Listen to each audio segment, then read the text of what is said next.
Dubayda oltin ichki kiyimdan ham arzon. Yo'q, bu hazil emas. Tasavvur qiling, savdo markaziga kirasiz, futbolka izlab, oltin quymasi bilan chiqasiz. Xush kelibsiz Dubayga.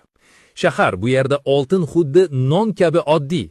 Har tomonda porlaydi. Vitrinalarda, ko'chalarda, kundalik hayotda. Ayollar oltinni biz jinsi kiyganimizdek taqishadi. Ba'zida ularda 3 kilogrammgacha zargarlik buyumlari bo'ladi. Bilaguyuklar, uzuklar, marjonlar. Nega bunday? Sababi oddiy. Dubayda oltinga soliq yo'q. Gram narxi esa ko'pincha Yevropadagidan arzon. Mashhur oltin bozorlarida oddiy bikini narxiga ulkan marjon sotib olasiz. Bu yerda oltin xuddi bozordagi olma kabi kilogramm bilan sotiladi. Va bu arzon soxta buyumlar emas, haqiqiy, kamida 22 karat, ko'pincha 24 karat. Hatto bankomatlar ham o'zgacha, ular oddiy pul emas, haqiqiy oltin quymalar beradi. Natijada ko'pchilik uchun brendli ichki kiyimdan ko'ra oltin kamar sotib olish foydaliroq.